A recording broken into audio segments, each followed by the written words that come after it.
and if you're wondering why I have sunglasses on, I had to show off the new ones that my mom got me from Target.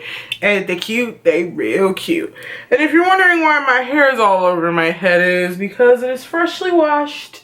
And yeah, my lazy ass didn't feel like putting it in a style. I just like when my shit roam free. I look like one of those Morphe makeup brushes. Yeah. So it is early. I just had breakfast. I just woke up. Let's get into the Bachelorette review. So I took some notes, like I always do with every show that I review, and I took a lot of notes because there was a lot of shit that went down. So in this episode they had 2 group dates and 1 one-on-one date. The group date was first, and it was like a firefighter competition type of date. Now, sometimes these dates get a little stupid, or they're a little too strenuous, and you could see that when one of the contestants, Wells, got a little too hot, and one of the guys said, I think he weighs less than the gear that's on his body.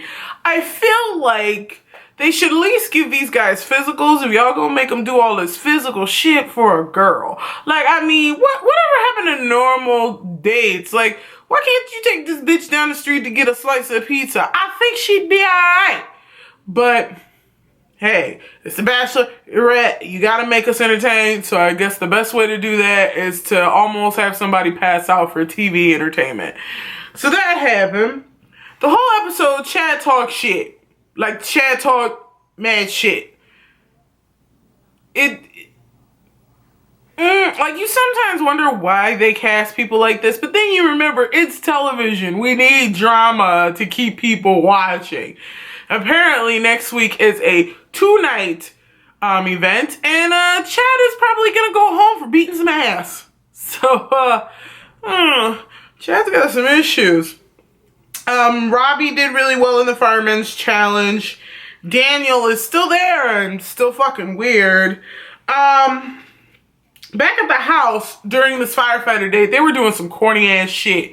They were fucking singing about JoJo. Like, I don't think this has happened in a really long time where like a whole bunch of guys just sit around and sing and act like they're in love with a woman that they've only known for like a week now.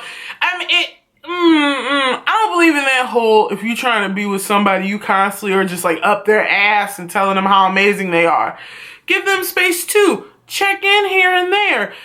But also, these guys are doing the fucking most. This group is so much. Like, it's a little much. Sitting around going, JoJo, where'd you go? Shut the fuck up.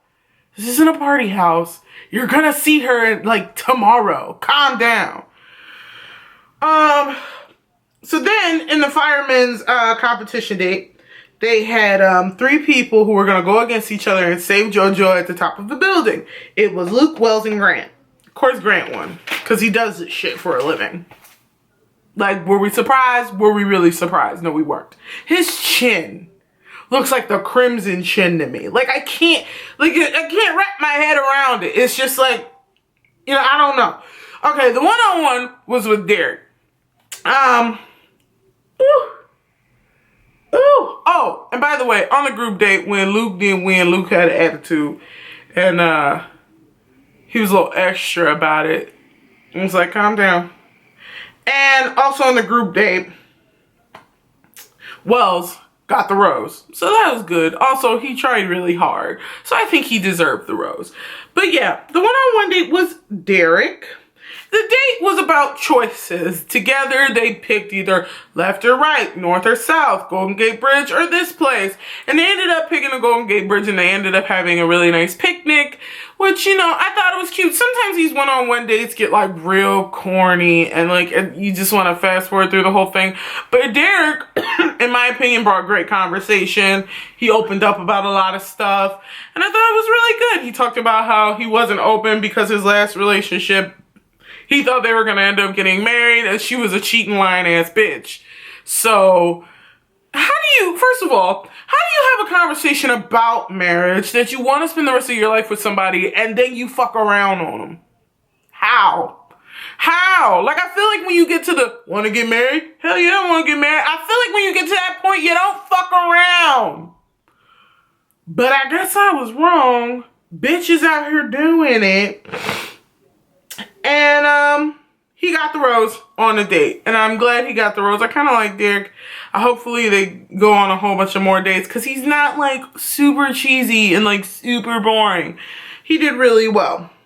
Now the next group date, since there were two, and not every guy in the house gets picked for these group dates. Like if you watch The Bachelor or Bachelorette, or if you don't, for the people who don't, when they have group dates, it doesn't mean everybody in the house is going to go. It's usually 7 to 8 men at a time on these dates because the girl can only handle so much.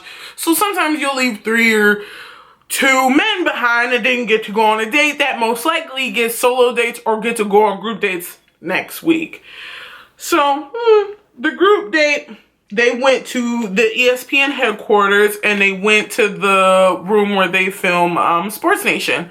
If you don't know what Sports Nation is, Google it. I'm not going to explain what an ESPN sports show is, because I mean, if a show is called Sports Nation, you should kind of know what it's going to be about. But instead of calling it Sports Nation, they called it Bachelor Nation, where all the guys had to compete in different competitions, like spinning their head on a bat, running up to her and saying their best proposal, which I thought was kind of stupid. Why are we doing this now? We've only known this girl for a week, but okay. And that was where Chad was coming from. He just got on his knees and was like, will you marry me? And they were like, you didn't put no effort into it. And he was like, I'm not about to blow smoke up her ass, which I'll commend. But like, you trying to win her. You gotta be a little nice, like a little bit, you know. Now this is my problem.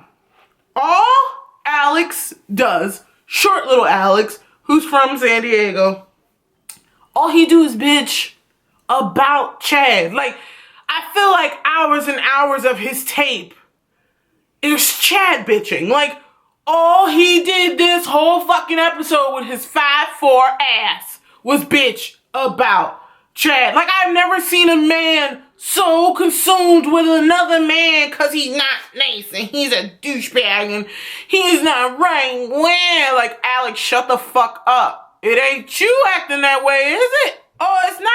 Be quiet. Like, oh my God. Like, I get that Chad is a douche and he's kind of a dickhead and he don't know when to shut up and chill. He's kind of aggressive for no apparent reason. But then later we find out that Chad's mother died like 6 months ago when he's on TV. So you can see where the aggressiveness comes from. I mean, when you lose your mom and it's only been 6 months, I mean, you're gonna still be a little angry. Like, you're gonna still be upset. So I'll give Chad that. And yeah, he can be intense and kind of douchey. But Alex, you don't need to talk about him the whole goddamn episode. We see it too. We're not blind. Like, calm down, bruh. Worry about your own shit. And then, what? First of all, Alex, why would you jump in that big chair and you tiny as shit? Like, why would you do that? Why would you do... Chad thought the games were corny that they had to play to get her attention. And he ended up calling her naggy in the episode. Said she was being a little naggy. Now, it's been a while since a bachelor has said to a bachelorette, you're being naggy. Or like a little too honest with them. I think the problem is people like Chad and people who get on The Bachelorette because they genuinely want to be with their girl, so they're not really into this whole bromance shit going on, and they're not going to kiss her ass because it's like you're going on a whole bunch of dates. People like this don't need to be on this show, okay? You need to do a little ass kissing. You need to do a little so you can get the bitch at the end. But like, that's not Chad.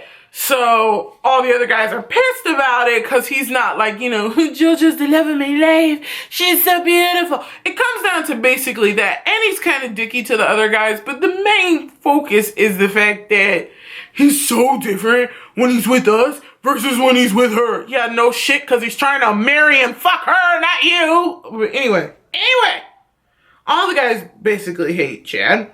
When they ranked them on Sports Nation, Alex was number 3, Chad was number 2, surprise, surprise, and James was number 1.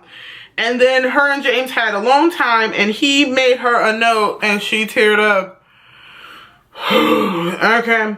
Oh, and Jordan, okay, we get it. Your brother is fucking Aaron Rodgers. We know. We know. You know, the greatest thing about you is that your brother is Aaron Rodgers. The worst thing about you is that you're not Aaron Rodgers. Shut up. Your career didn't go that well. Like, we don't need to constantly bring up that you were a former football player and your big brother is Aaron Rodgers. Be quiet. Like, if I have to watch another episode of him going, yeah, I mean, you know, my brother has watched this show, or my brother was on this show, or, you know, my brother Aaron Rodgers. Shut up! We know! We know! Fuck, you look just like him. You're like the fucking dollar store version of your brother. Like, we know. Jesus. I hate guys like that who have like a famous sibling or a sibling who's really accomplished, and then all they do is fucking talk about that sibling. Be quiet. So after she had a long time with James, she had a long time with other people. That's how we found out that Chad's mom died, because she had a long time with him. And who she ended up giving the rose to on the group date was James, the one who wrote her the note and who was low-key corny as all hell. So then the rose ceremony / cocktail party was coming up. Chad decided he was going to wait outside the house with a glass of wine until JoJo was good, you know. But the guys didn't like that. Alex in particular didn't like it and threw a fucking fit about it, because he's a child. You know, I'm literally the same age as Alex, and even I'm not that fucking annoying. But I guess he's real sensitive about it. Like, there was one scene where they all like gather around him to ask him why he was outside and came in with Joe. Why you care? Why you care? Are you mad because you didn't think about it first? Is that what you mad about?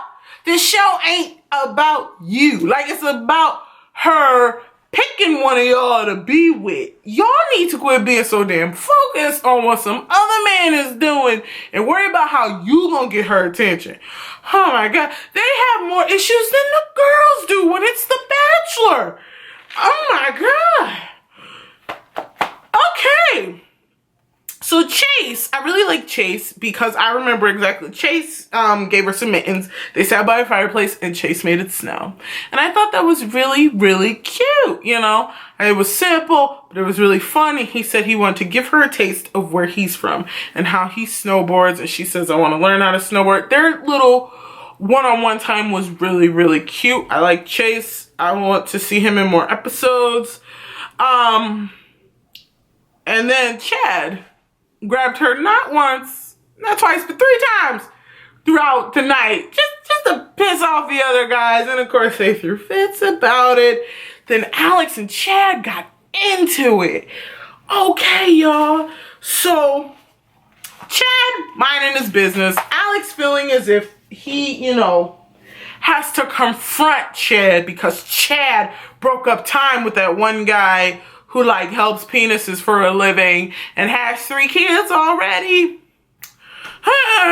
So he broke up time with him, and then Alex felt some type of way about it. I mean, it wasn't you. He felt some type of way about it. So he went over and said, Chad be doing that. Yeah. And so Chad, being Chad, walked up to him and was like, fuck you.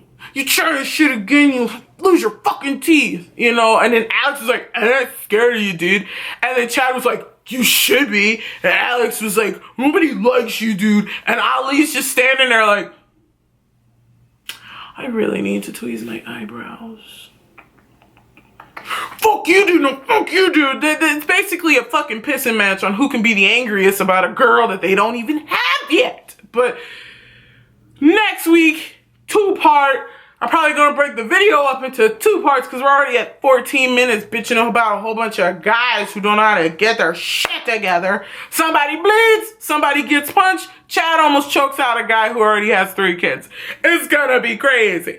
Hopefully you like this review. Don't forget to subscribe, like it, comment. I put out new videos every Wednesday, Friday, and Sunday. And if no one's told you that you're awesome and that they love you, I think you're awesome and I love you.